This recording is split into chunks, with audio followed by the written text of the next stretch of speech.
Hello and welcome to Session 4 of Veil of Shadows, a D&D 5e campaign set in the homebrew world of Etios. I am Mare, your dungeon master for the night, and I have my lovely players here. Sev, would you like to introduce yourself first? Hi, I'm Sev, and I'm playing Agatha, the human shadow sorcerer. Shadow? Hi, I'm Shadow, and I'm playing Alva, who is the Earth's Genasi Bard. Forta? Hi, I'm Forta, and I'll be playing Ugo Go of the Go Wolf. He's the half-orc paladin. And Noir. Hi, I'm Noir, and I'm playing Halcyed Lethalis, the Way of the Long Death Monk. And Forta, I believe you are doing the recap from last session. I am. So bear with me, my memory's a bit spotty.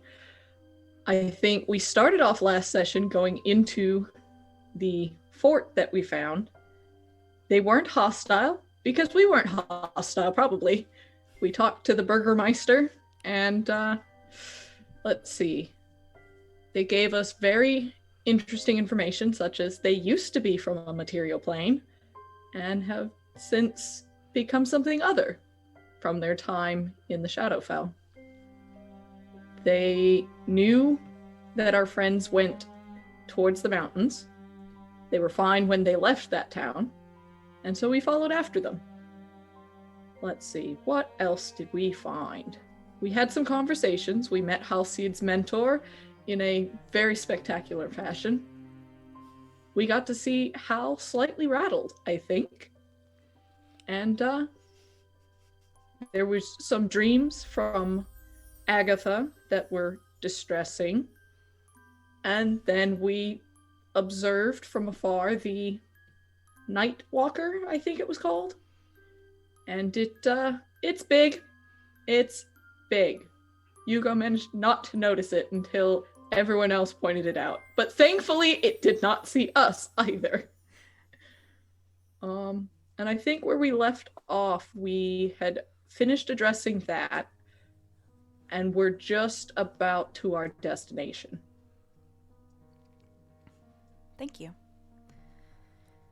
And your destination, due to the declaration of mismurder Hal's mentor, the four of you were asked to go talk to the Raven Queen, Halcyed and the Shatterkai's matron.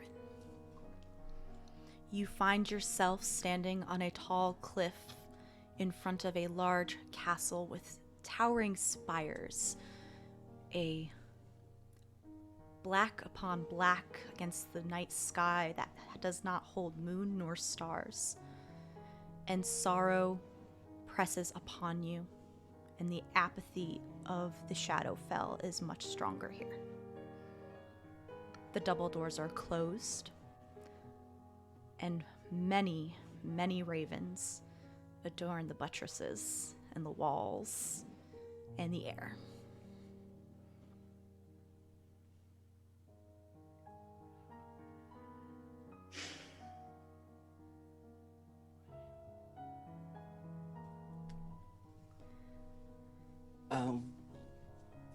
Hal's just going to get up and take a look around to see if he can spot the raven. The one that's been following you? Mm-hmm. The specific one that has been following you, I will need you to make an actual check for this one because there's a lot of ravens. Yeah, I remembered. I'm looking for that one in particular. Okay. Is that going to be perception? That'll be a perception, yes. Oh my god, I forgot how actually good he is at that. Expertise, yo. I shouldn't have been talking smack. I rolled a 2, so that's a 17. No. The one raven that was tailing you since almost the start and since you entered the Shadowfell, you are unable to distinguish it from the many others from its flock of unkindness. He's just gonna say almost to no one, I can't see you, but I know you're still watching. And just turn around. and just check on his companion, see if we're all ready to move. I think Ugo probably took in this sight with a bit of almost uncharacteristic solemnness, and he turns to Hal and has this very expectant, sort of look. He's clearly deferring to Hal in this.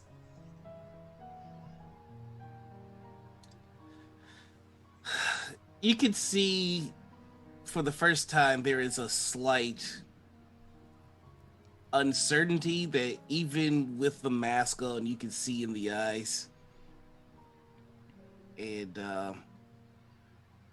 he kind of looks at the path going forward. He gives it a quick once over to see if there's any dangers that he knows about, and then he's going to choose to press forward. With your passive perception and also with everyone except Ugo Go, you do see two figures standing about 100 feet away leading up to the castle as guards. But yeah. Okay. He's just gonna turn back to his team and remember what I've warned you about on the way here. Say nothing unless spoken to. Take nothing. Be respectful. They await us. Let's move cautiously. And you see, usually he has a hand by his spear, or he has a hand by one of his weapons, and you see he makes a very elaborate move to show that he has his hands away from it as he walks up. And he's just gonna head to those two guards. Agatha, Alva, and Ugo Go, is there anything you would like to do before you head up to the doors and inside? I would be looking for a safe place to put mistletoe while we are inside. When I look around, is there anything like stable-esque or like a hitching post? There are no stables, but there are hitching posts closer to the door. I would dismiss Grim, and then follow after Hal. Ugo Go? I think...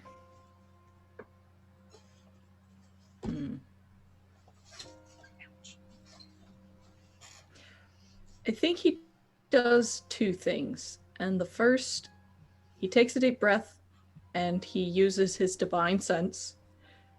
That allows him to detect good and evil. No, hang on. Allows him to detect things that are hallowed or Yes, celestials. What's the word? Celestials, undead. Fae. Other thing. Aberrations. Fae fiends. It does not specify aberrations. Okay. That's okay. You do Within not... 60 feet. 60 feet? I'm assuming you do this as you get closer? Yes. Okay.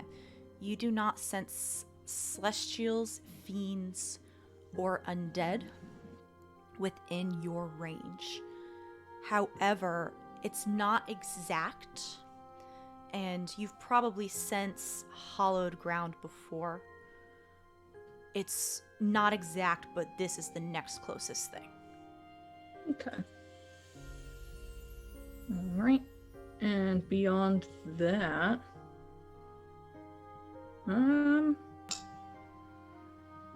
I lied. He's not actually going to do anything else. He just is. Because his auras are always in effect while he's conscious. Perfect. As, are you also leaving Ox with mistletoe? Yes. Okay. Somebody's got to protect the pony. I should just stay. Horse is just gonna stay behind. He's not hitched up, but Horse knows what to do. Horse is a smart horse. Good horse. As the four of you approach these double doors with the two guards' spears crossed, they are both Shadar Kai. They both wear plain white masks similar to Hal's. And when you approach, the spears part. And they give you a nod. You are expected.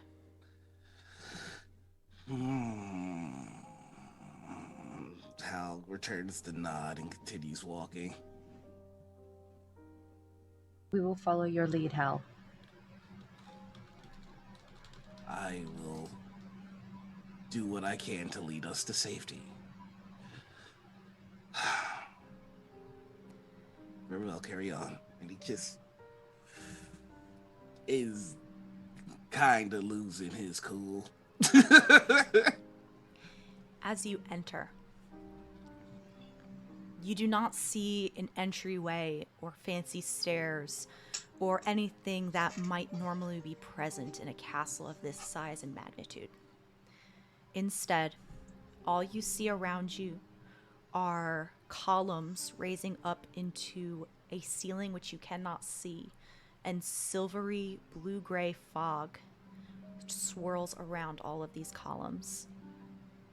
Occasionally, you do see another Shadar Kai walk by, most of them in robes carrying boxes of knickknacks and miscellany things, and some other more nondescript forms farther into the mist. It just stretches into a long hallway, far longer than the castle is wide.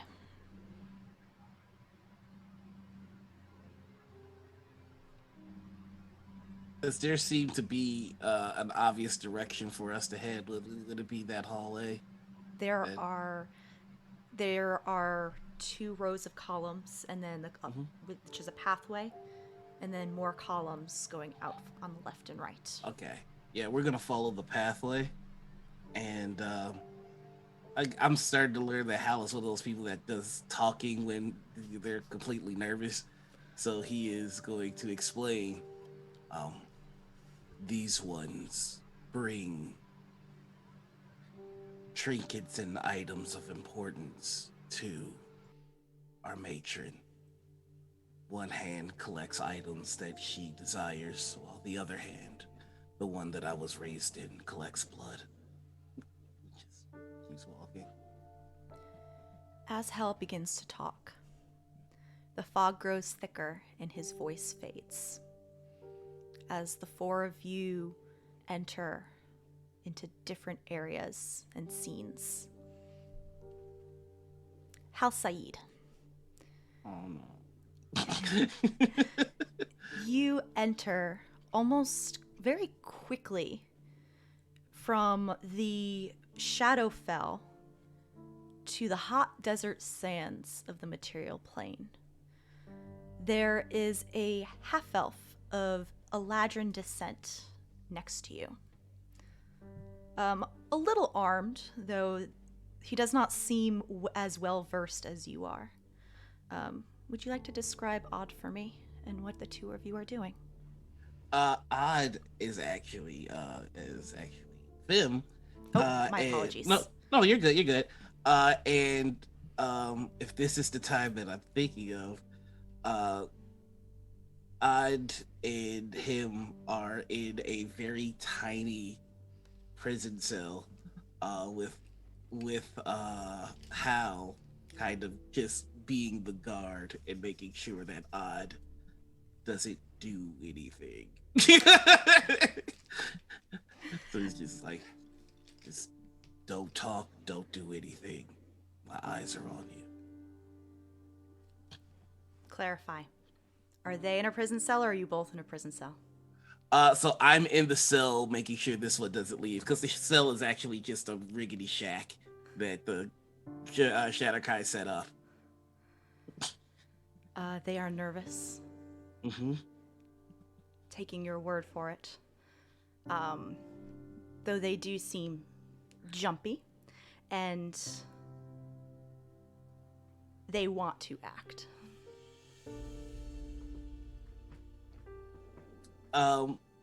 Okay, that's very true to the case. And even when they do, he kind of softens up, like, "Hey, stop it," but he doesn't attack like he's supposed to.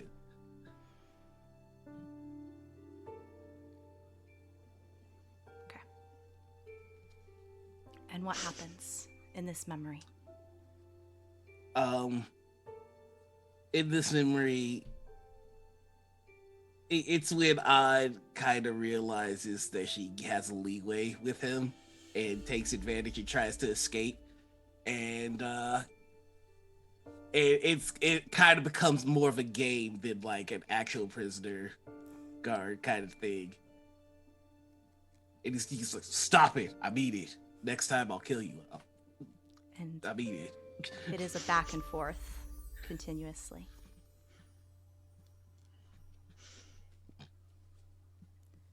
Pretty much until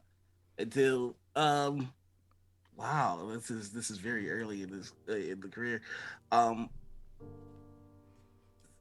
She ends up getting taken somewhere to he has to take her to get executed. And that's what happens after the games of cat and mouse. This memory plays out.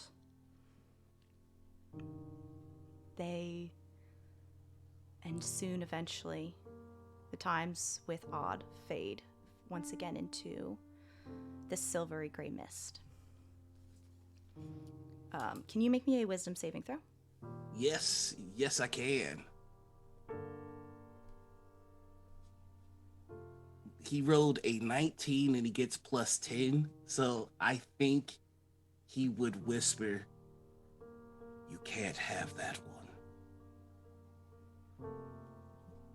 You do see a raven fly by as the memories fade. Alva, you find yourself listening to the rocks crackle against each other, clinking near the pebbled sea.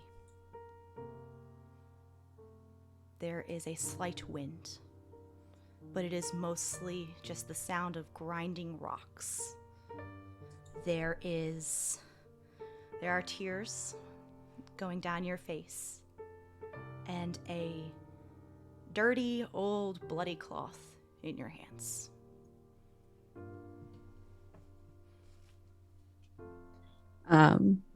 As I'm walking along the shoreline, every now and again, Alva, I take the cloth and I wipe my tears away, and then I give the cloth a kiss, and then carry on and keep walking, almost without purpose, just muttering.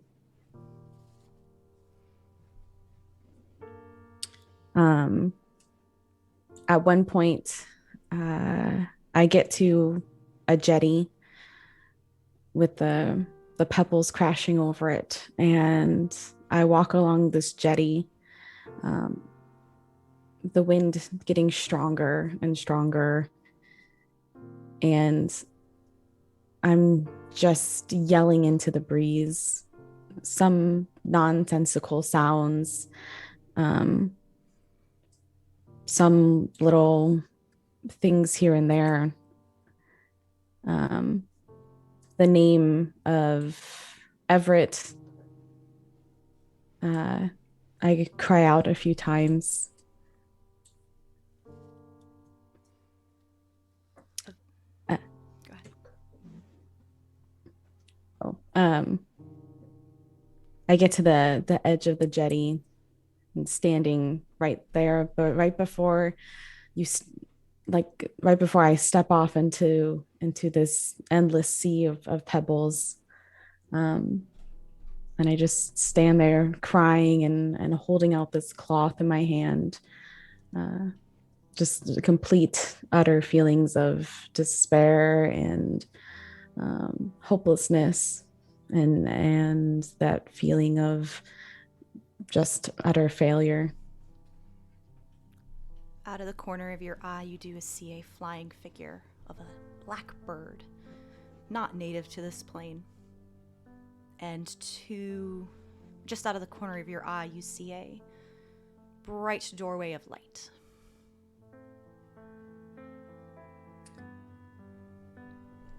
I hold out the bloody cloth and I say, Everett, I loved you more than anyone. Your light will always be carried in my heart, but your song I can no longer sing. And I open my hand and let the cloth be carried away on the breeze. And I turn and I walk back along the jetty, and in now the feeling of rage kind of is consuming me as I walk towards this wall of light. The slightly cool area of the plane of Earth turns hot and sandy as you enter upon another world that is very bright, blindingly so, especially against these sands reflecting. There is a small group traveling as the sun. Oh, go ahead. Oh no, I was just gonna say at this point I just get very angry and I just draw my sword and start charging.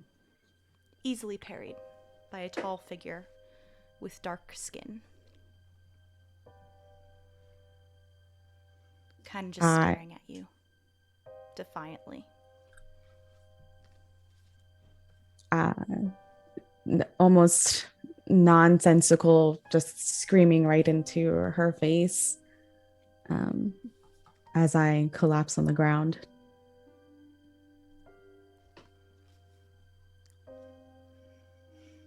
Awkwardly,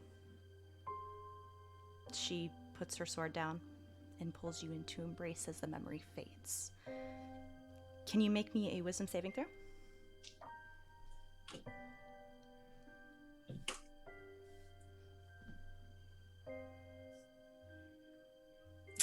That's a 6. Okay.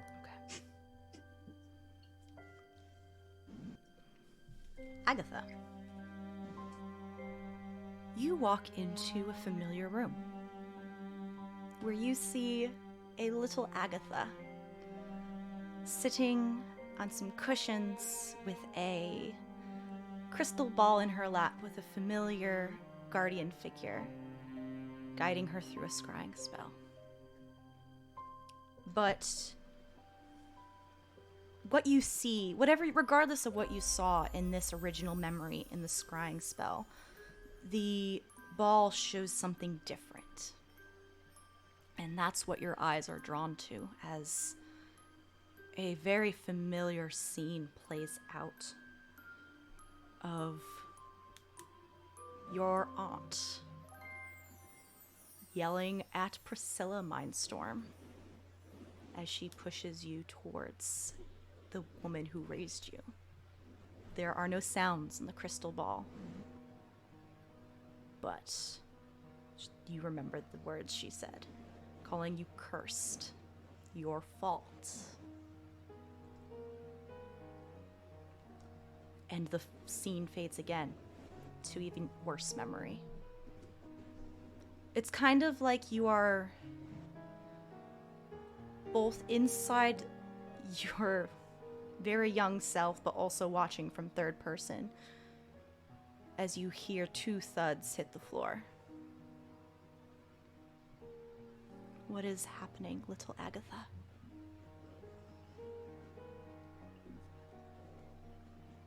The scene playing out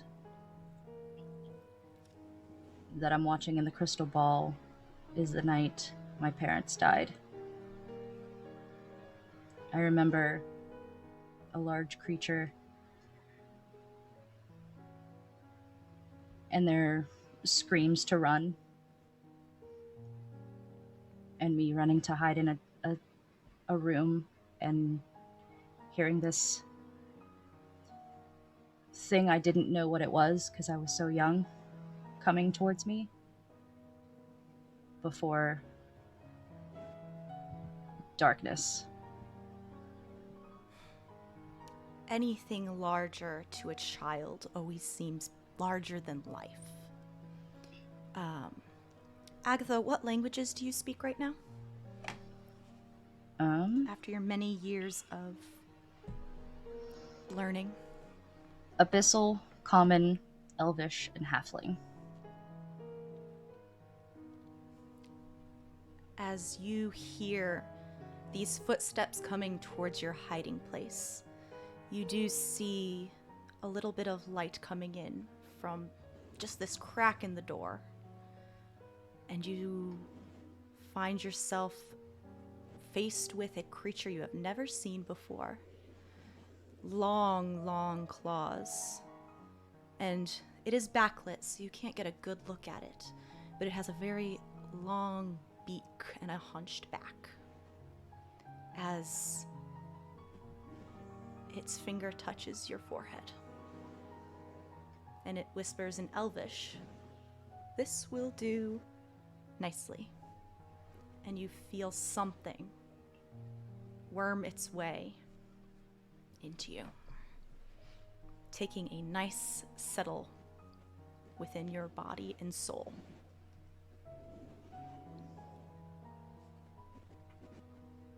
And the scene fades.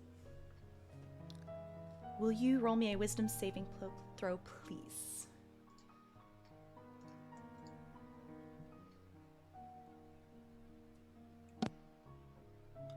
$13. And finally, Ugo Go. Unlike the memories your compatriots have faced, you find yourself within a joyous occasion. You see Vedi, a half-orc, and Tumu, a Nork, two childhood friends, as you find yourself on top of this very tall structure shaped like a thumb. And you find yourself wrapped in a hug with the other two as screams of exaltation and happiness and pride fill your chests. What just happened? We did it! We finally did it! It took us a week. It's supposed to take a week, but we did it! We did it! We did it! It's customary among the Go-Wo. Yes. It's customary for the children to, as their first coming of age ceremony, mostly unsupervised. They're sent out in groups of 3 to 5. In our case, there was just 3 of us, so that's who it was. And we're meant to reach a point, and since we're all on the move, that point changes. We were near the giant's thumb, so the point we were supposed to reach in a week was the giant's thumb, and the spring therein. This thumb is high above the desert, and far, far, far off in the distance you can see smoke of the Go-Wo, where you will have to eventually head back, but not after a little bit of celebration. As this scene fades between the 3 of you, you find yourself in much older, much more traveled, much stronger and wiser as you stand in front of the home of Awan. He wished to see you before you headed off for the university, before this mission that you were to assist on.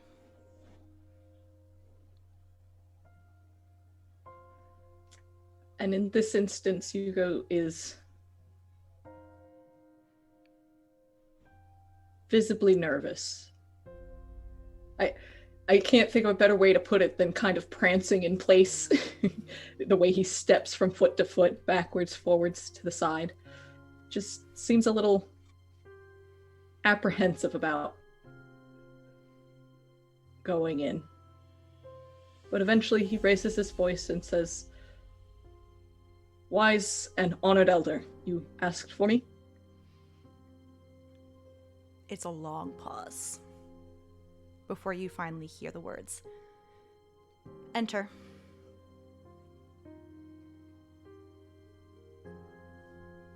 And he takes a bracing breath, and he does. Stands a bit taller, once he's face to face with Awan.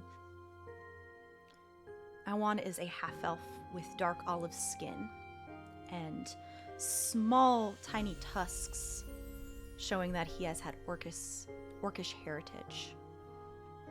He has a steely gaze, though indiscernible as to his thoughts at the moment. There's colored paint on his face, and richly adorned with necklaces and beautifully colored patterned cloth. He is currently not wearing his armor as you enter. He is cross-legged on the ground with a cloth laid out before him. And on the ground you see incense, you see colored sands, precious powdered materials, and some others.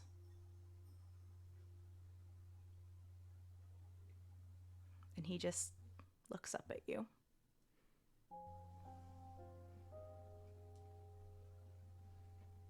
You are going to that university, I hear. I am. There is a tisking sound. I do believe it necessary. He does not need to say it for you to know that he does not like this. The disapproval is heavy in the air. But that rift goes closer to our lands. Indeed it does.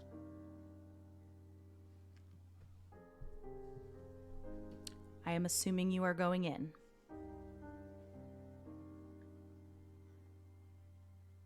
I must. If it will not be closed from here, someone must go in. Then, is my internet okay? Am I okay to everybody? Okay. Sorry. Internet unstable. Yes.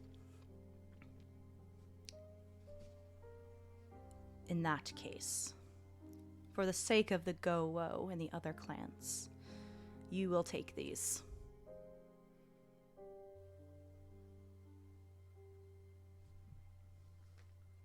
And I will carry them with pride and use them with honor. They are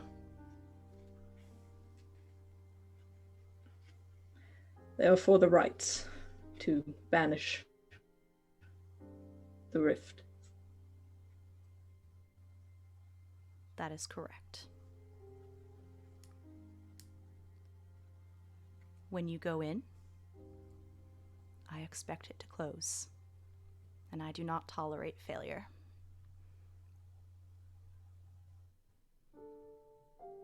Nor should you. That's an attempt at a joke, but it kind of falls flat. Take these and be gone. And I think in that moment, that one statement, like you see there had been an attempt at, I'm strong, I'm tough, the take this and be gone just destroys him, and he hangs his head and he gathers up the material, wraps them with respect, nods deeply to the man, and backs out of his abode. As you back out, please make a wisdom saving throw.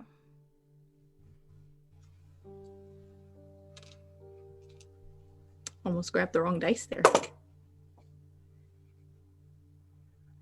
That is a 15. Okay. The four of you as your scenes end and the mist returns, slowly, one by one, with Halcyed arriving first. You arrive in a throne room with a raised dais. You do not see the other three yet. Do I have that memory still? You have that memory. Okay. I will just preface this as you all have the memory still. Oh. This is for your arrival order. Ooh. Okay.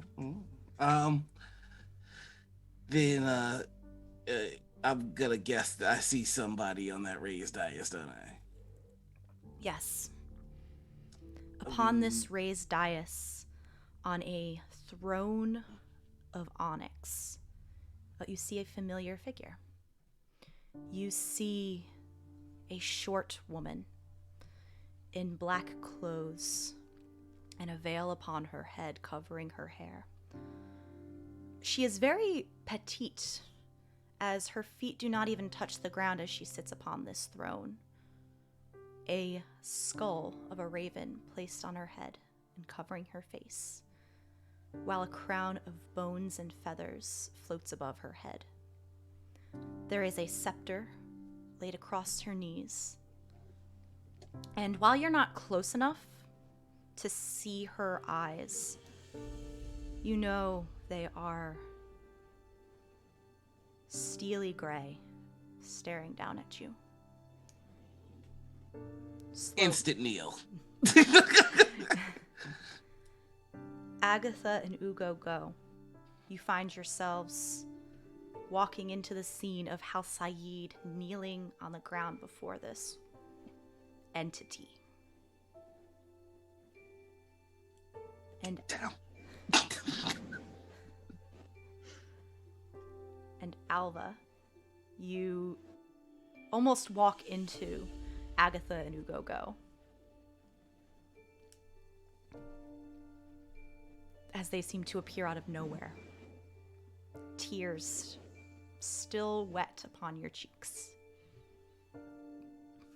I want to preface this by saying there are no gods in Etios. They do not exist, and any divine magic that appears within a person is not at the behest of prayers to a deity. But the power coming off from this petite woman it's the next closest thing. You've all probably have at least met an angel or a devil. These pale in comparison.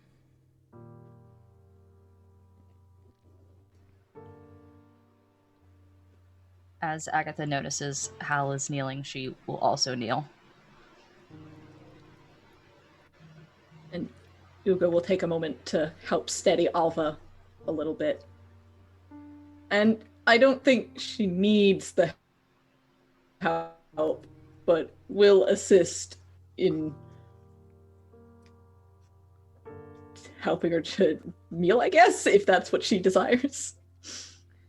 He himself does not kneel in the same fashion so much, as enters a deep sort of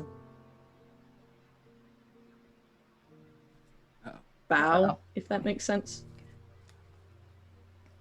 It makes sense. I would like to think that I actually did have my sword drawn. Not lit on fire. The sword was just drawn though. It was in my hand. When I That would change his appear out of response the entirely. You could tell it's not drawn with intent. It's just there in her hand.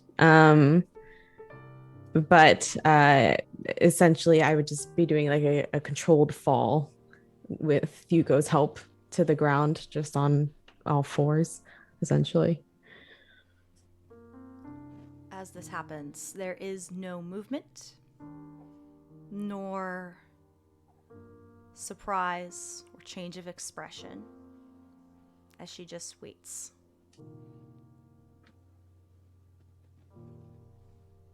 Once the scene has calmed, whatever that may be.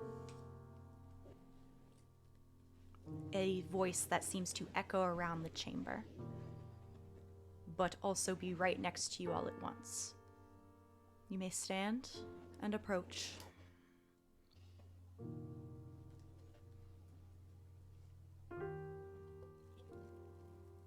Yeah, Hal obeys. Just gets up and approaches. Agatha will wait a moment until Hal is fully up and walking towards to follow behind him. Ugo almost says something before remembering Hal's instruction against it, because he was about to ask Alva if she was okay. Like, visibly kind of bites his tongue a little bit, and instead, with facial expression is like, are you okay? Will you need help getting up? I definitely need help getting up. But once Help will be rendered. I struggle to my feet, I will sheath the sword and walk over, head still bowed, and I'm not meeting the gaze of this person. After another long moment, she looks at Hal. She looks at Ugo, Alva, and then Agatha.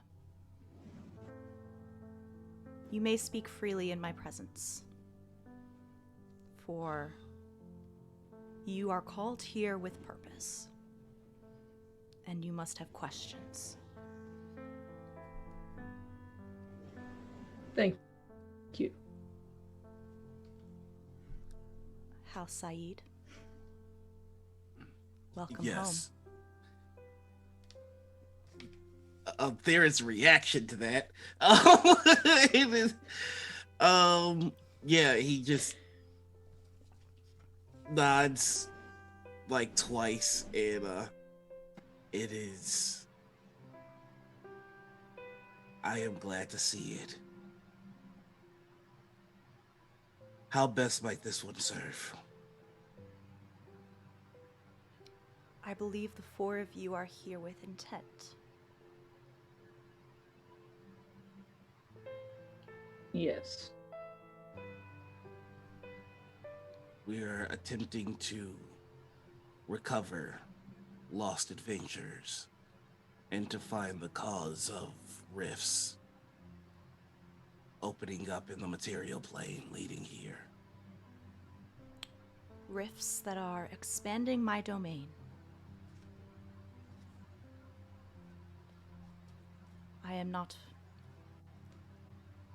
It is not the proper way. Nor it is right. Do not accept this statement as joy.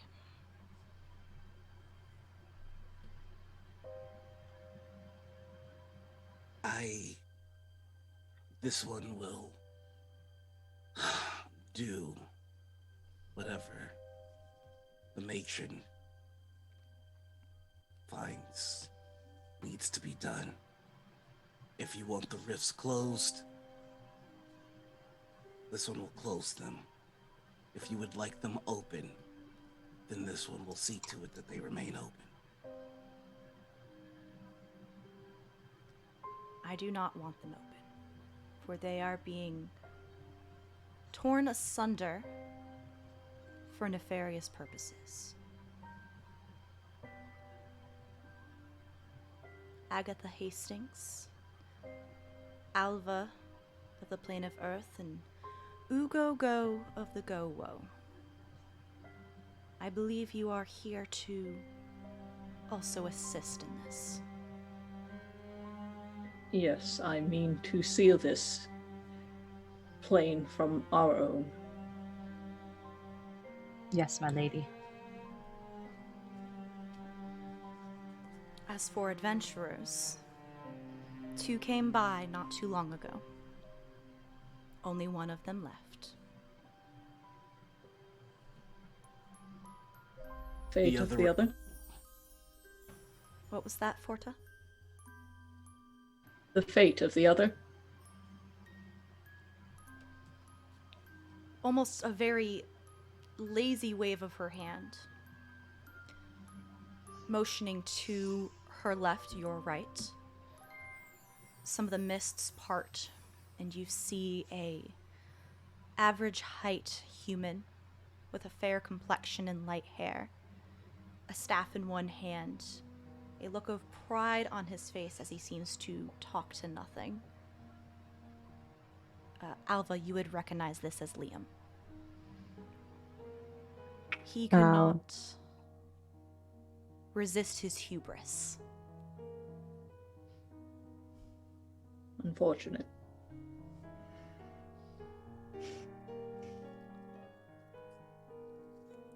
The other left. There is no turning this one back, then? He would have to want to come back first.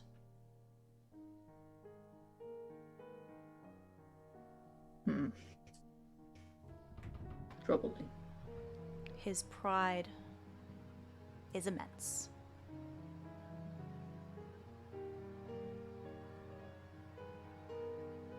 Where did the other press on to? To that shining light in the distance. I'm sure you've seen it. Guarded by a night walker. I wouldn't say guarded.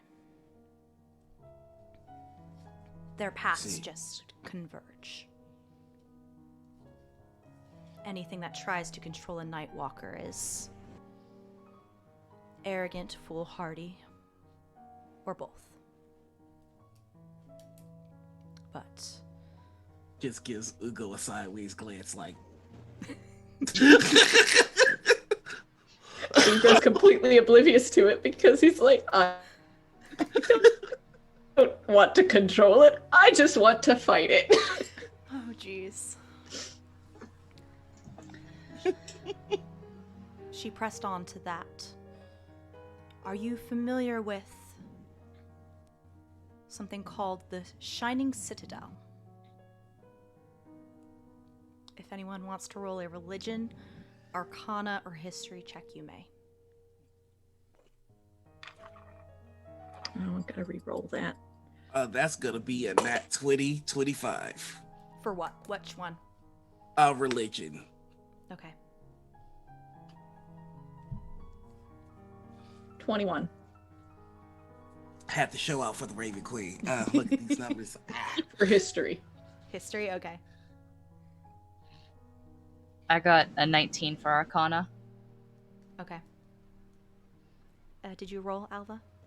I did not, because I am very emotional at this point in time. That is fair. Agatha, you only know it as a rumor.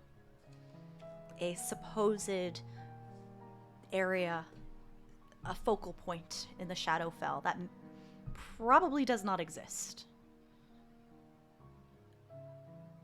Ugo Go, you have heard of it. And you know rumor that it is a source of power. You vaguely know that it's what created the Shadowfell. Though you're not sure why. But Halcyed, your DC was a little lower because you grew up here. And you also rolled high. You know the Shining Citadel and its rumors. It is planar lore, especially in this realm, that it is an artificial place created here to gather power to create a long-lost deity and bring them back. It collects light and pools its power into it to kind of create a battery to fuel. So, he'll respond to the Raven Queen. I know the Citadel well. It is where they are attempting to revive, create a deity. I don't know what it is being used for. It is outside my domain right now. It is not the Shadowfell. But I do know that traders are repurposing it.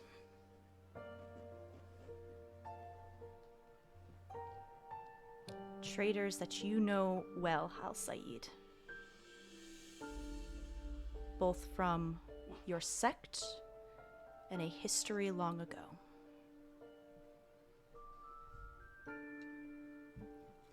You need but say the word, and the Citadel runs slick with their blood. Do you three follow Halcyed in this? If it is the source of this imbalance, this forced expansion of your domain, then I mean to see it stopped. I do as well. I will do what I can to stop the expansion of your domain, as you call it. But the other part of our assignment was to bring the other two back with us. You may attempt to bring this one, and she motions to Liam, back with you. The other was much more strong-headed. Her memories of you fueling her on as she made her way to the Citadel. Is there any way to connect with him to try and snap him out of it? To bring him back? You can most certainly try. He was just going to say, I believe that's what the matron is offering.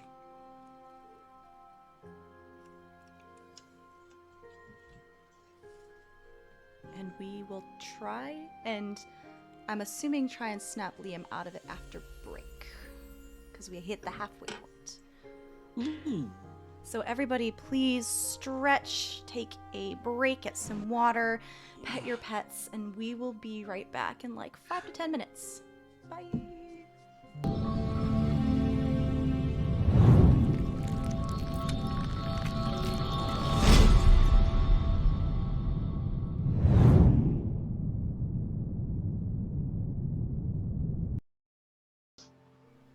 And we are back from break, everybody.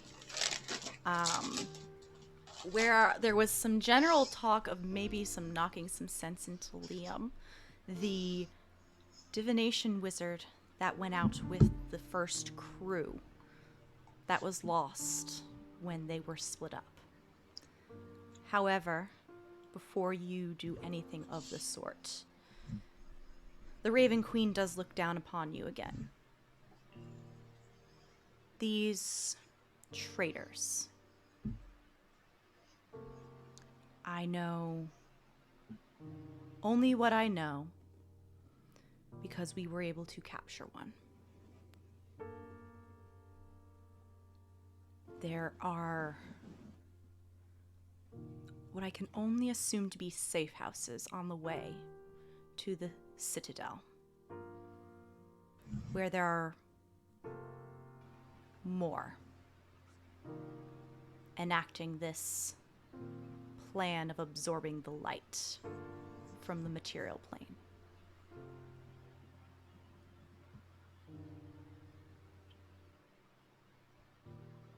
Proceed with caution.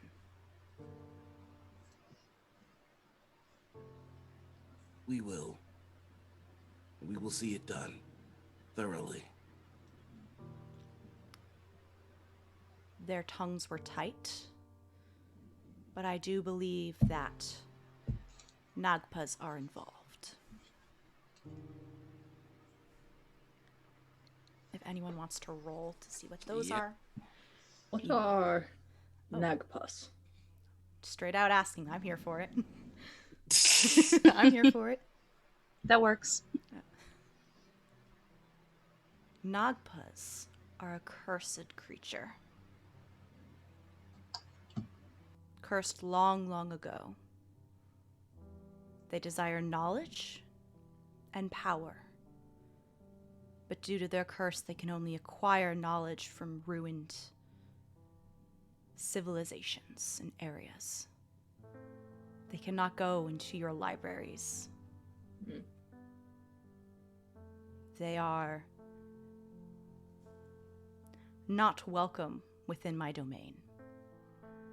And I think for the first time you feel from the Raven Queen a palpable emotion, and it is disgust. You ever watch like somebody get angry and then you can see their dog getting hyped up to get angry too? Like as she starts to feel disgust, you just see how like, yeah, fuck them knockless. Like he's not actively doing that, but you can feel it. It's like, all right, I'm gonna kill every knackler I see, every one of them.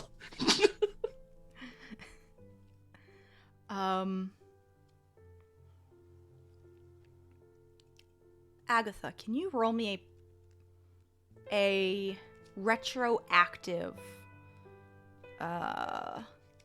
Arcana check?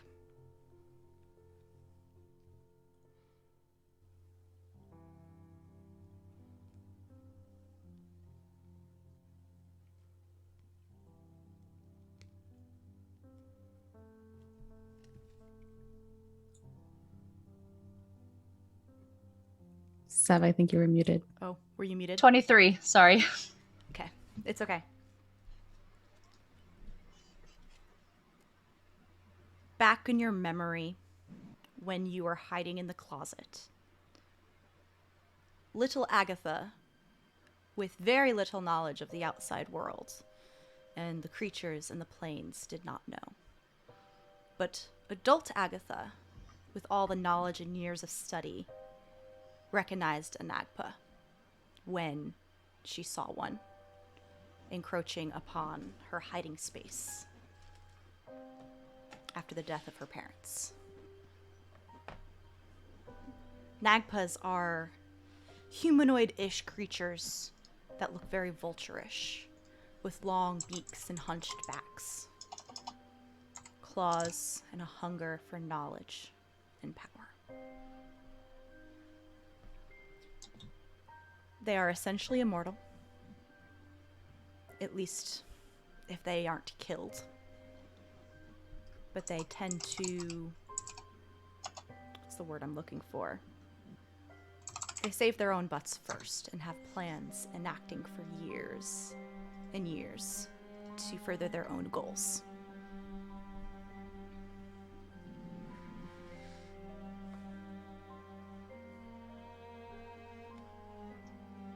Okay.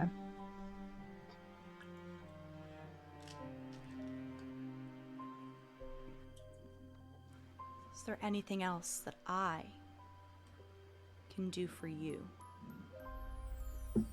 in return for ending this threat?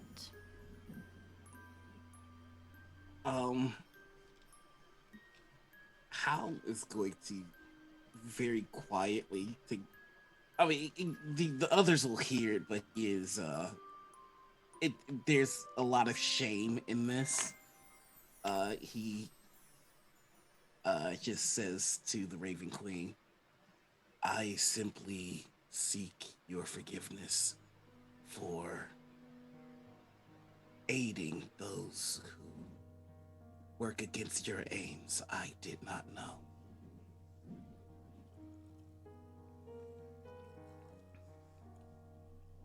You don't hear anything right away. And Alva, Agatha, and Ugo Go, you don't hear anything. This is just for your ears, Hal.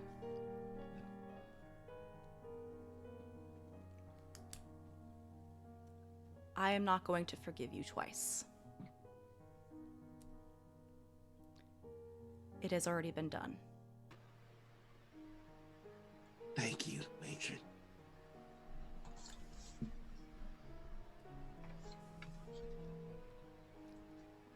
Now, you are more than welcome to attempt to take your compatriot back.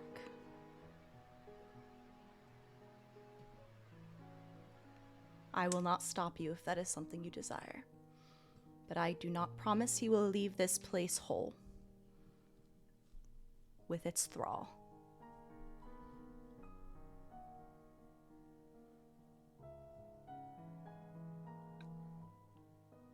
I suppose we should try to take him back no matter what state he is in. Is anyone familiar with the man? I have worked with him a couple of times before. Perhaps it would be wise for a familiar face to be the one to attempt to pull him out. He has no love lost for a stranger, I'd imagine.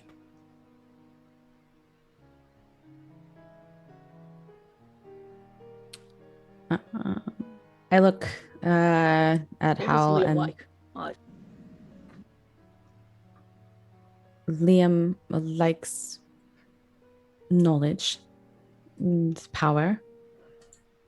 And Liam likes to always be right.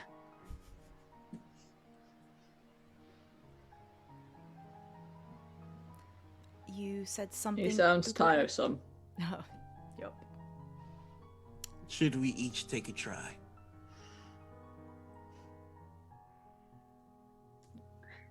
I Suppose think we could try. that would be our best effort. Very well. The next time each of your eyes fall upon the throne and raised dais, the throne is empty. And Liam, ensorcelled by this fog of silvery hue blue,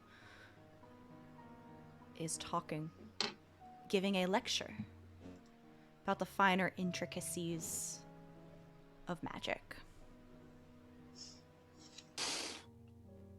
which I will not repeat. Thank you. It will be a snorefest. Alva, I will walk up to him. And I'll get right in his face unless he's going to interact with me before I get to that point. As you get closer and are able to get a better look at him, you do notice that he looks dehydrated. His lips are chapped, a little malnourished. His voice is a little dry, croaky, as if he has not had a sip of water in some time. He makes no notice of you, though he doesn't bump into you. It's as if his body knows, like, there is something there that he would bump in, and at the last minute he will turn to continue a lecture in another direction. Okay.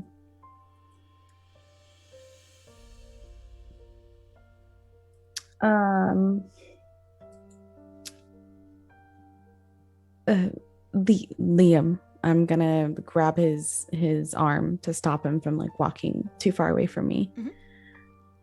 Liam, you are needed in somewhere else. You can stop teaching class now. When you grab him, he does look in confusion as like what grabbed him, what is stopping him, interrupted his lecture. Make me a check of some sort. I will let you argue it.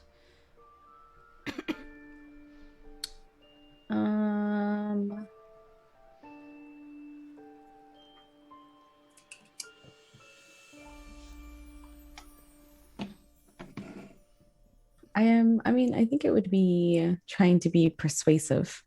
Trying to say, hey, come on, let's move on.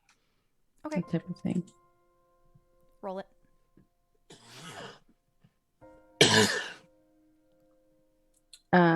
That is a 12. Almost roughly, he rips his arm from yours. Says something along the lines vaguely of, don't interrupt this lecture, get back to your own class. Before continuing on. Um,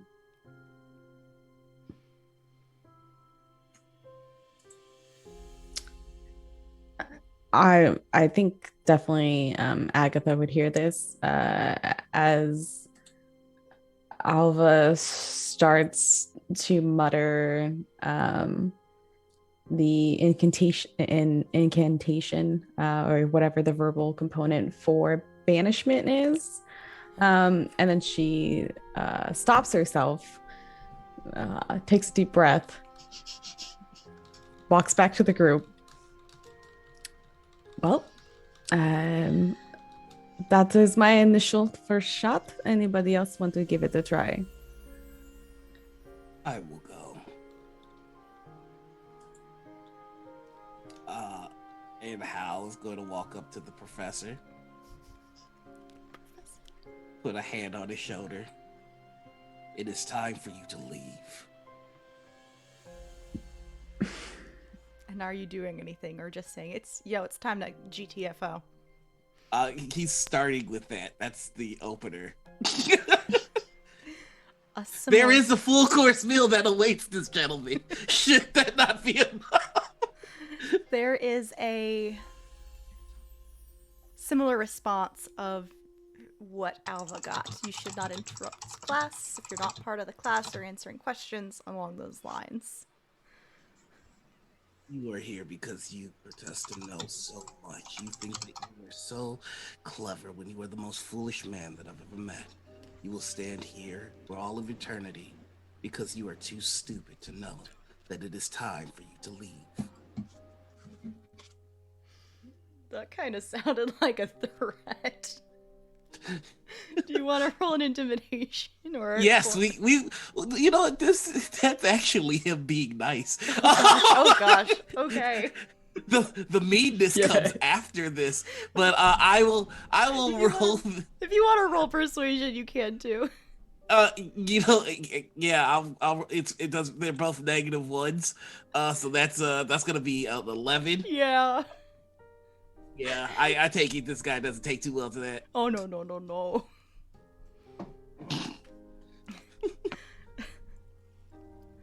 Bid, since you will not listen to reason, let me give you a demonstration as to how very little you know. I am going to tell you exactly the method in which you will die. And now I'm going to use... I'm so sorry. I don't care. I said punch him. I don't like him. Okay. I didn't make this NPC.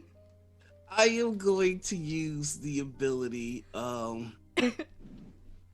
goodness gracious, I have it. What is it? What's it called? Was it Stunning Fist? No. I don't know the name of it, but I know which one you're talking about. Yep. It's not Stunning Fist, but it's called Hour of Reaping. As an action, each creature within 30 feet of me, y'all might want to back up. That you can see must succeed a wisdom saving throw, or be frightened of me as I explain exactly how it's going to die. Ugo goes nowhere, in fact, steps closer. Well, Ugo Go, you're gonna have to make that saving throw. I'm so sorry. What kind of I am save was immune it? to fear. Oh, perfect. Oh, nice! Don't you make everybody immune to fear? Except, I think just your allies? Grant resistance. Let me double check. Come on. I didn't make this NPC. I love it. This was all Yes, shadow. if you're within 10 feet of me, you cannot be frightened either. So I will not step close enough to, Leo. Well, he's not a friendly creature, so fuck him.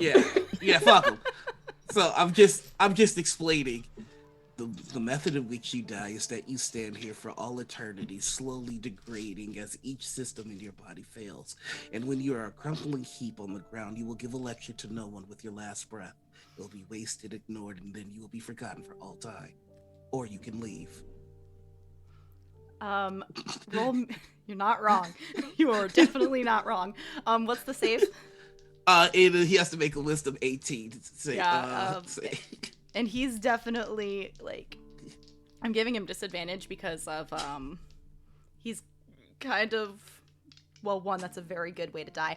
Well, not a desirable No. way to die. And And he sees it too. Yeah, Which is the yeah. worst part. there's also I another want it reason, known. but I'm having a brain fart. I want it known that I am within 10 feet of him at the present. This is relevant mechanically. I don't think it matters because I rolled a 16 and a 17 on the dice. For a learn, this guy sucks. He's a stubborn ass. Okay, now the stunning fist is coming. Unless Right. Ugo Go is doing something. Yes, unless you want to take it. I'm going to use the spell command, Okay. Oh, nice. and the DC for that is 16, sadly. And what is the command, the one-word command you use? So I'm going to prime it with listen well. Oh, ow. So the command is listen. So no, that's the preparation of the spell. Okay. What follows is the command. Okay. The command itself is break, Break. That can mean in a the lot. sense of breaking fast, but like I don't know if that comes across well here. Just that's the word he uses, and it's like I have an idea if depending on how it goes. I believe this is a wisdom saving throw. yes.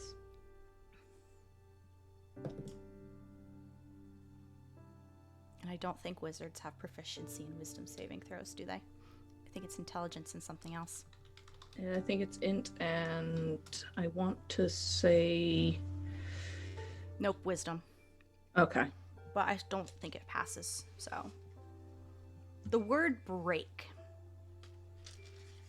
I don't know what you were expecting.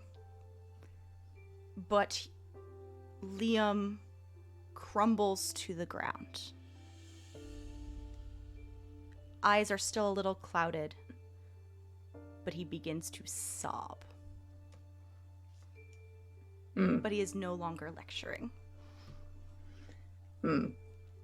That's because like Ugo was reaching for the alchemy jug to like pour a beer or something, and it's just like I have preparation of this. This was not the the expected outcome, and it's like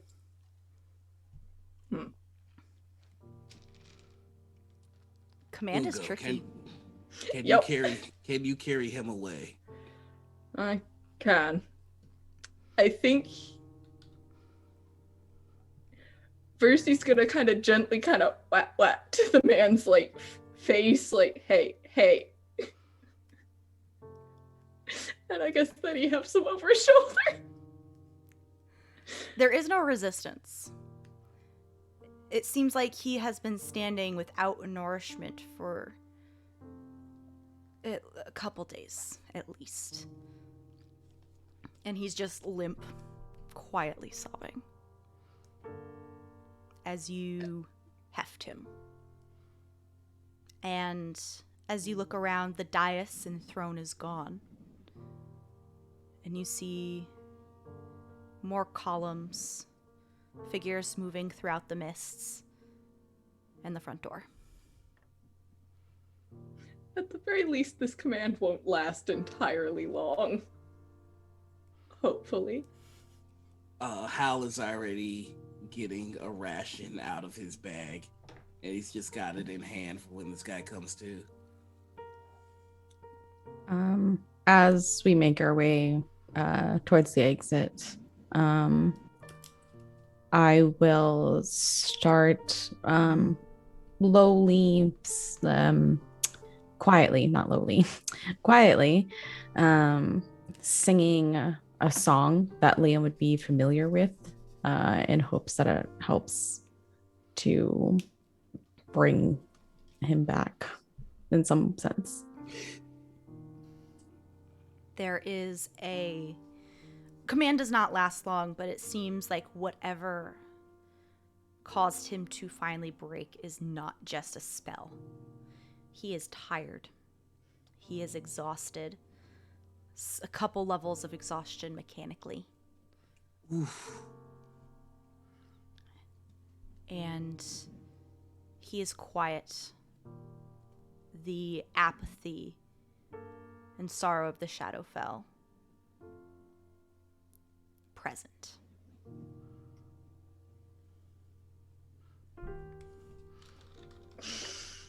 Okay, this is not the vibe. No, I'm not rocking with this. Y'all know what you signed up for. Yeah. I, the player, am fine. Ugo is the one sitting here going, "Oh, I fucked up." If I could, I'd like to put a hand on Ugo's shoulder and go, perhaps we should see about trying to wake the man now. At the very least, we need to get some food and some water into him. And you see, Hal already has the rations and the water skin ready. Do you have a gentle way to wake him? Because I have a way to wake him. Oh no, he's But it is awake. not gentle. He's just Oh, okay. He's awake, but he's very I hate using the word mechanical, but very mechanical as in like Okay. autopilot. Okay. Very autopilot. In that case, I'm just gonna like hand him the water skin and see if he like mechanically blah, blah, blah, blah, or I don't know what that was. Yeah, no, I know what you mean. Very gently, Ugo's gonna try and walk him through it. Like, you need to eat and get some water. It is slow going, but you are able to do so without too much trouble. When the four of you do leave the Fortress of Memories, you do see your mounts outside. There is a row of ravens perched on Ox's back, just chilling. Very much mockingly to at least one person in the party. Ugo's gonna chuckle and call to Ox, and he's going to say, "Do you enjoy your new companions?" No, just a snuff.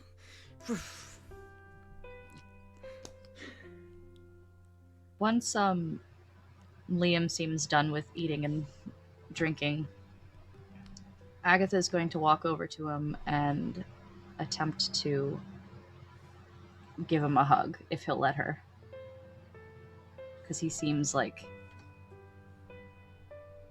comfort is what he needs right now. And You know when someone is so exhausted, they just kind of flop into you. That. how tall is Liam? Taller than you. Yeah, Timber. probably has to lean over, but Yeah, basically. yeah, she's just gonna give him a tight hug. Yeah. And kind of Very- like rub his back.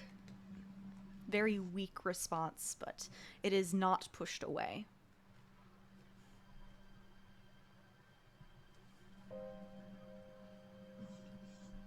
Well, we're to make our way to the Citadel. There are quite a number of things that I need to kill. And there is Mercy that we need to rescue, or perhaps she is rescue us. It's unclear. Knowing Fortunately, her, she'll come out of nowhere, and just the right moment in time, as we are staring our doom in its face. Very possibly.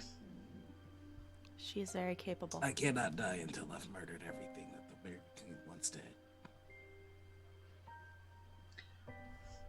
Yeah. Well, perhaps we should get started then. Very good.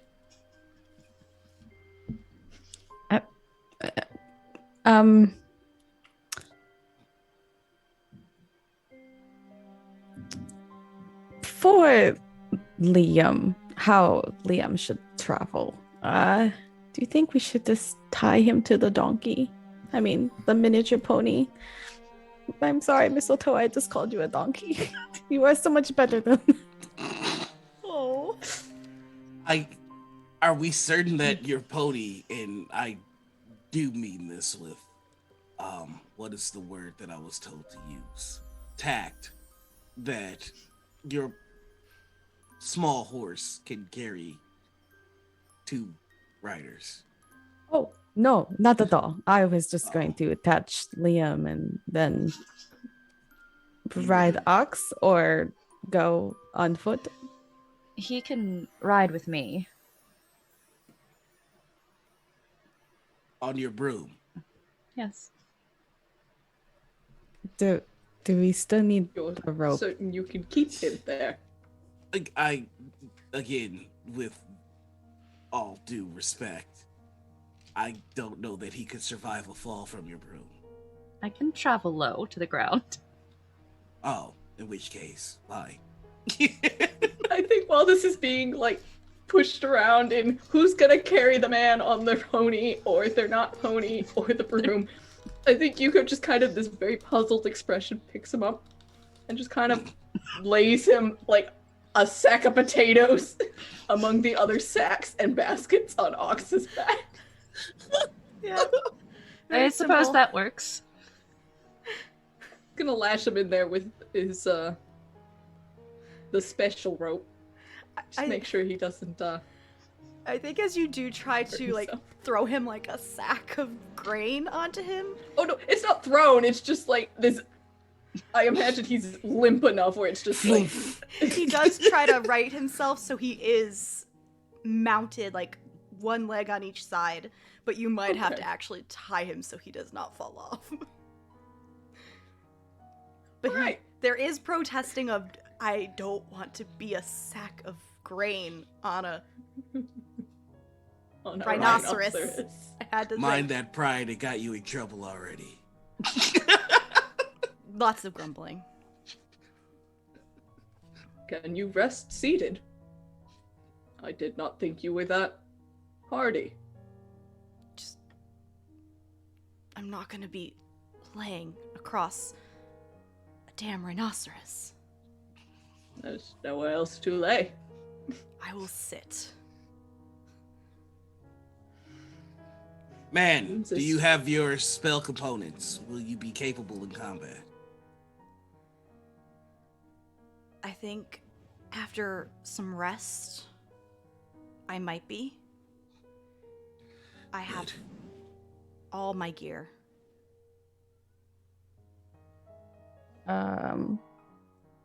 You just see good berries start populating in Alva's arms. And then Alva has to give them to Ugo. And in order for Ugo to give them all to Liam, because Liam's on top of Ox now. Alva's not that tall. Just eat all of those. Think about what you've done. And let's go get Mercy. He looks like he's about to say something, but he doesn't, though he does look down at the good berries. You want me to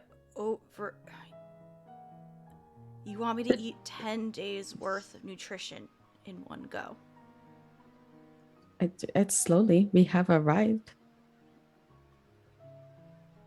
I'll start with 2. He'll eat 2 berries. Put them in a small pouch at his hip. And try not to fall off Ox. I see now how he was stuck. Yep. Ugo's gonna make sure he doesn't fall off as best as he can. Like, Yeah. he does not trust Liam's ability to ride whatsoever. No. He is a slight man. Nose is buried in books most of his life. What is Liam? Is Liam a human? He's a human. Oh, okay. So yeah, just full on riding towards that citadel, like, yeah, and just going. I mean, naturally, still keeping an eye out for that freaking Nightwalker, but elsewise, Are you stopping anywhere on the way to the Citadel? If the party protested would like a rest, yeah, we should rest. I would suggest resting since Liam is with us. Hal will grumble and mumble. Not really. He'll just be passive aggressive and like stare at you too long. But he will comply. We cannot all be as you, able to rest in such a short time. Does not come without its drawbacks. Liam, while a human, does not seem to need any illumination at this time. His eyes are very similar to Alva's, narrow slits like a cat's.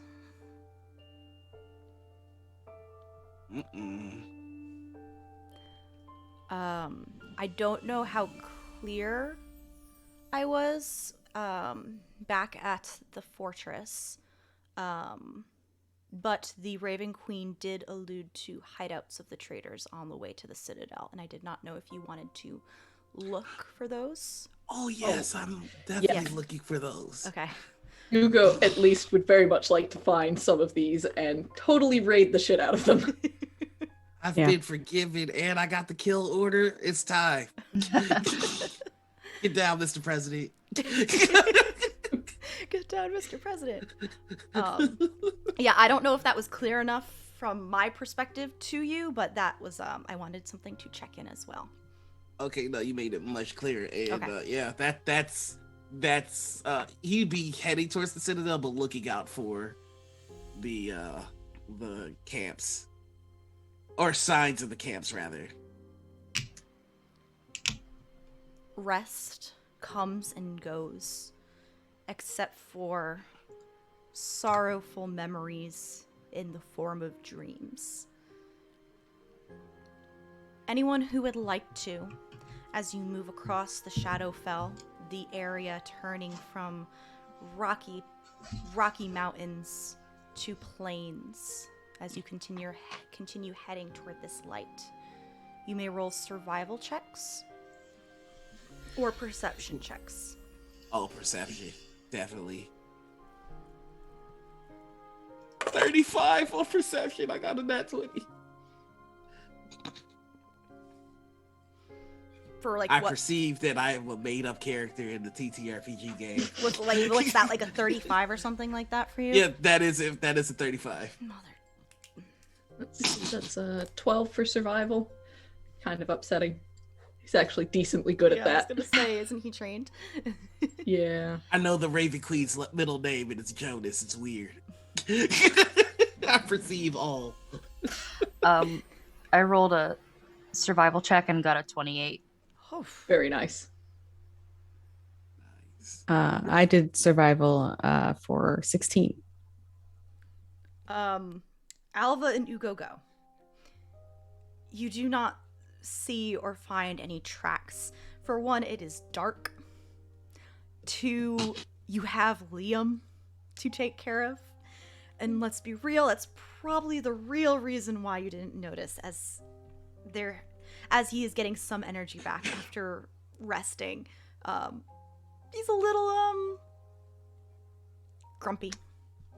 Okay, I was about to say, if he's foolhardy enough to be trying to go, I want to investigate this over here, having just a little bit of energy back, I'm going to knock him out and stuff him in a sack.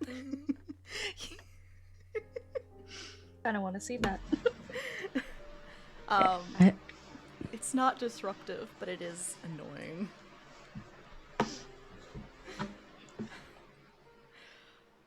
Agatha, you did survival or perception? Survival. Survival. You find tracks. You find tracks of a creature with clawed talons, 3 feet, 3 toes, leading off in a direction. Not way off course, but definitely a little off course on the way to the Citadel. Halcyed. You also see the tracks that Agatha found. Mm-hmm.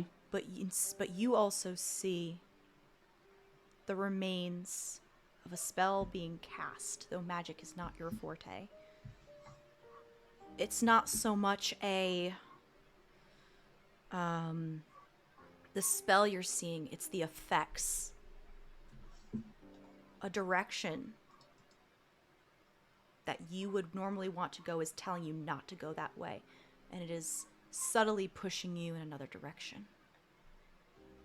It is both in the way towards the citadel, but also a way to the right. Northwest. Okay. Can I attempt an arcana check to see if I know what is going on? Yes. Okay. Feet don't fail me now. A 17. I get +0 when I roll a 17. You don't know the exact spell, but you Mhm. know you can recognize like the type of effect it is. It's just like, hey, it's like a don't look over here type spell. Yeah, You know what so I mean? it's a spell for purposely trying to mislead us. All right, cool. So he is going to tell the party up ahead there appears to be a spell that's attempting to send us in the wrong direction. Agatha, your tracks lead a little to the east. And I would know that that's the wrong way, right? Yeah, if you're heading towards the citadel, Mm-hmm. one's veering to the west, one's veering to the east. Well, if there's a spell trying to push us in the opposite direction, then we should head towards it. Agatha, I with your would assume. survival check, you would know that these are Nagpa tracks.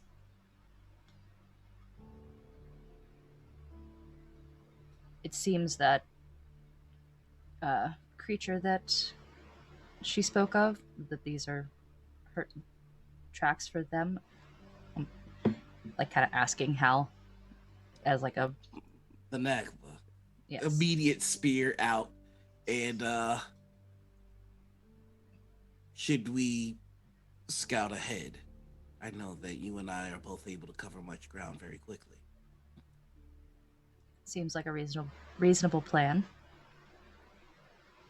I would say we stick together and follow the tracks that are attempting to mislead us to see where it might take us. So if we think that we're going the wrong way, then we are going the right way. Am I understanding this magic? Essentially.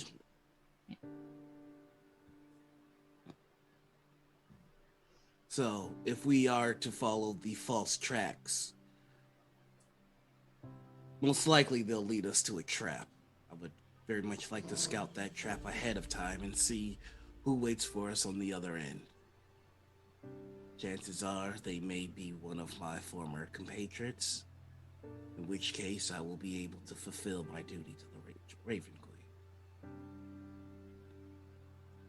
It would be good to know what we're up against. Well then, let us go, Agatha. And with that, he blasts off from his horse and just... And she'll follow behind on her broom. Which direction? We're following the false tracks. So the eastward direction. To follow the tracks, you'll need to be a little lower flying to continue Gotcha. following them. Okay. Yeah. As you follow them, please make perception or survival checks again. Not as good. 34. I rolled a 19. I love D&D Beyond right now. 15. Agatha, you lose them. Hal, you do not. You do find these tracks leading and weaving between these hills leading the way. And I need you and you eventually do see a small door. Mm-hmm. Hidden and nestled between weedy looking plants with nasty thorns.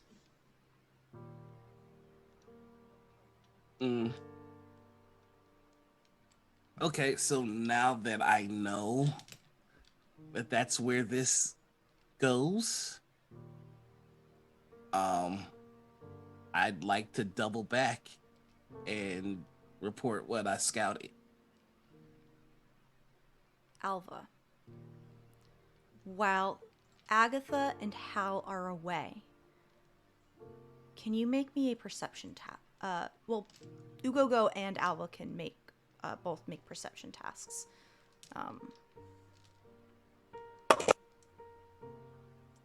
No, that's a 9. 23.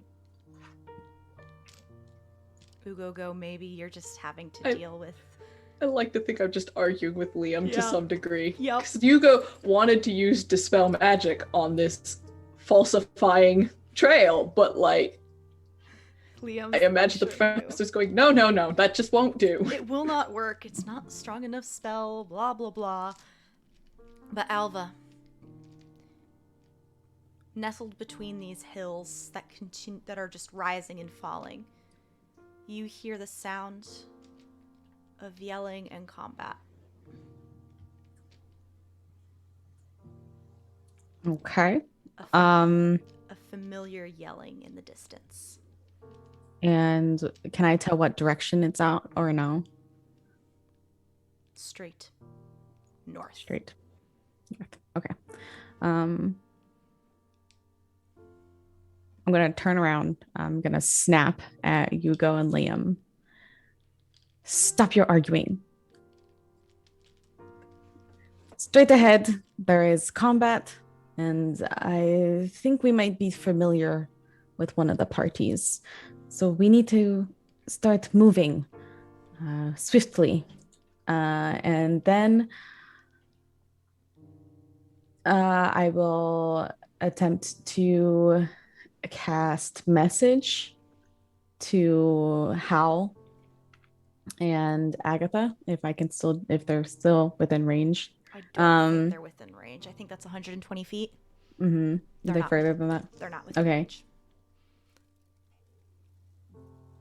Upon hearing that we're going into combat, Hugo grins and finds a rock or a tree to leave some kind of glyph upon that is common among his people to mark where we went and what we're doing. And where we are going is combat, and the direction is straight down this path. So yeah. Hopefully that can be deciphered by Agatha and Hal. It's a very good plan, Hugo. They will know what it means. Then we load Liam back up onto Ox. And we start moving towards the direction of combat that we heard. You know offensive spells, yes, Professor? Yeah. Good. Also, I can get used to this being called Professor. Keep going.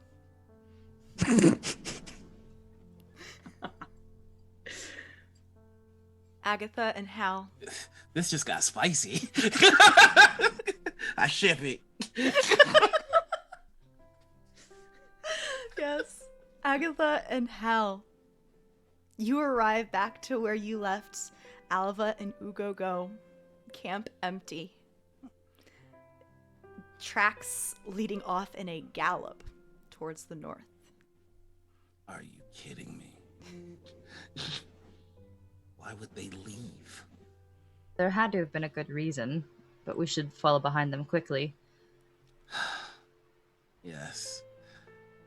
You see him looking at Horse, and he knows, like, he's so much faster on his own.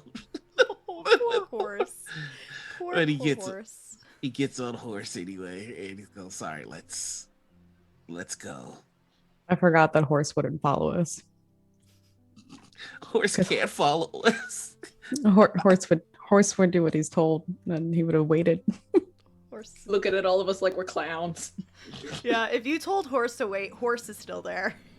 Yeah, Horse wasn't gonna move because it's scouting procedure. We scout, y'all stay still, we come back. Yeah, I'm looking at how much how much speed that I don't get to use because of horse. I moved 210 feet around, and I'm gonna reduce it because of horse. Oh, jeez, that's beautiful. Alva and Ugo Go. As you ride forward at a full gallop, you hear the sounds of combat, of metal weapons hitting, solid thuds of flesh, occasionally a yell. And far off in the distance, you see a figure in full armor, some blood spraying as the bodies of what look like wolves litter around her. There is one standing. Is it her? Is it her? There's two figures standing. Her and a wolf. One paw lifted up in pain. I just start laughing out of joy. Probably pretty loud. And then pretty much once we're in 60 feet, I would have like this battle chant cry that I do to cast Healing Word on her. At the sound of your voice, both Mercy and the wolf look up in surprise. And one of them, fear, as it begins to backtrack and flee.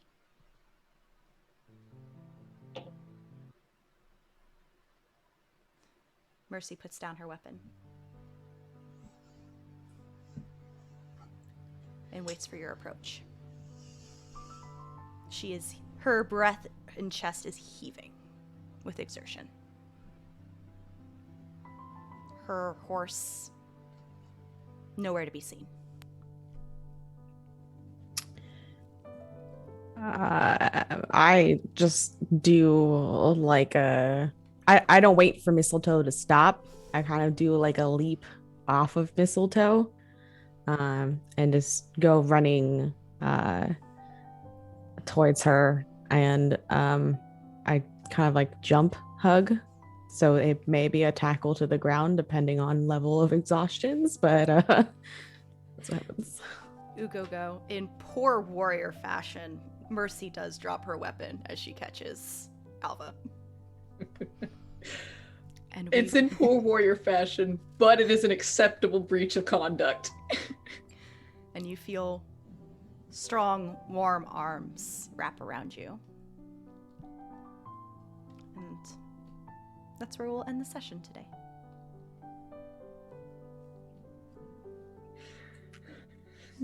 It was fine. Everything's fine. It better be. Thank you, everybody, for joining us for session 4 of Veil of Shadows. Everyone is still it's here. only been 4? It's only been 4, right? Yeah. Who would like to introduce themselves first? Oh, what month? What was that? What? You went robot. Can. Oh. I no. said, what a month. I know, Yeah. right? 4 sessions, y'all. It's only meant to be like between a 4 and 7 session game. We're there. We're there. We're done. It's over. No. That's it. Game over. We found Mercy. Time to go home. Yeet, time to go. Who would like to go first?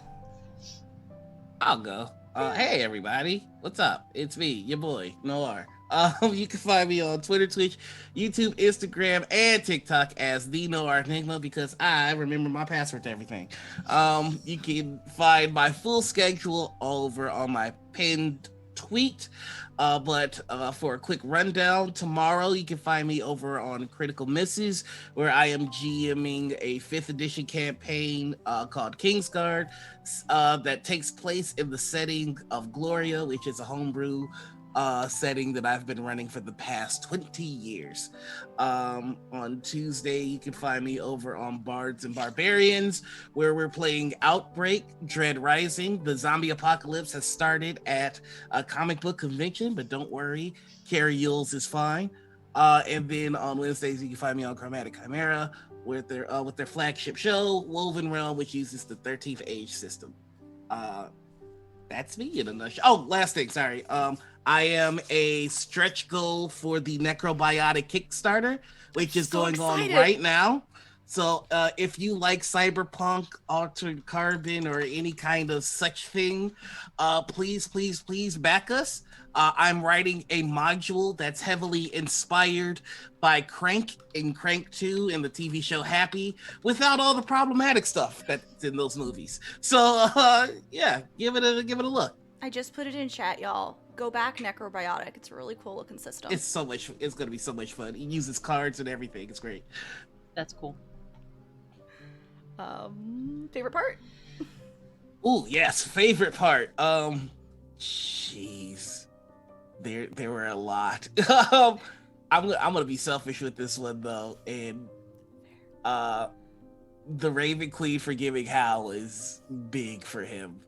It's kind of weird when you play a character and you feel the weight being taken off of them. It's kind of nice. And Popcorn it. Ooh, yes. Now I have the pound. We are going to head on over and see what Ugo's about. All right. Ugo, go. Hi, I'm Forta. You can find me on Twitter at FortaVer. You can find me on ArtStation by the same handle, but with a dash in between. Let's see. I do illustration when I'm not doing TTRPG stuff. And next thing you can find me in is Tuesday morning at like 6 in the morning-ish. You can find me over on Polished Cryptids channel, where we're doing some more D&D, and it's The Wandering Menagerie. There was a trial that I missed, and now I want to know how badly we have fucked up.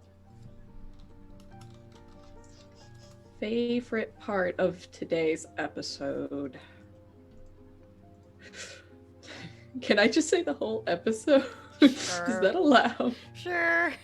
I'll let it go. I'll let it slide. But more specifically, I think probably right there at the end with Alva just tackling Mercy. Just made my heart go, all of this is worth it. And whatever happens next, this is worth it. Poppity popcorn. Oh, let's go Sev. Okay. Hi, I'm Sev, or Guildmaster Sev, pretty much everywhere. I'm not doing anything else currently other than this, so you can just find me here on Sundays. I didn't say Saturday this time. I remembered what day it is. I will eventually be getting back to streaming, so when I do, that will be posted on my Twitter. My favorite part, I think, was all of the memories and seeing all the little bits of everybody and their pasts and all of that. And then to Shadow. Hi everyone, I'm Shadow. You can find me on Twitter at ShadowBookCat. Currently, this is my only project going on, so for another couple of weeks, you can find me here, 7:30 Central, playing Alva. Otherwise, just keep an eye out for whatever my next project might be. And my favorite part today, there were a lot of good parts.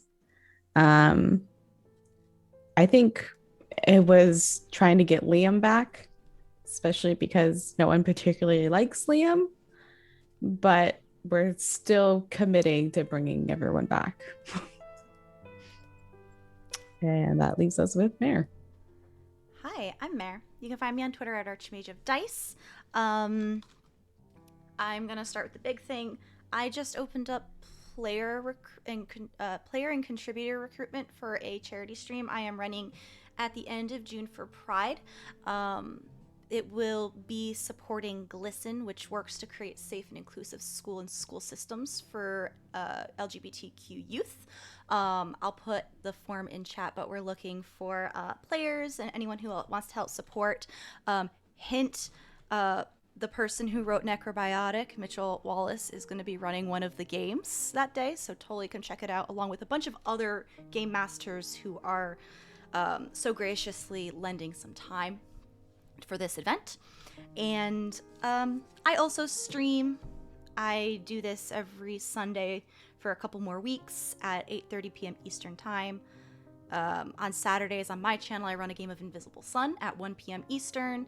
And also on Saturday at 6 p.m. on Eva Sarich's channel, I play Centaur Rogue on a boat in an aquatic setting called Horizon's Call. And then every other Tuesday, starting back up at the end of the month, I'm on Graham Cracker's channel playing my Ardalok River. My favorite part was Ugo Go's final memory. Because the heavy disapproval and just how he reacted in that. He was not himself, and I don't know, I just really like that part, but I think that's it. Everybody, we will see you next week where we will have a guest. D Kappa Chris on Twitter will be joining us for a guest spot, probably till the next session or two, probably till the end of the game. Hint, he's not friendly. But everybody have a lovely, lovely start of your week, and we will see you next week. Bye!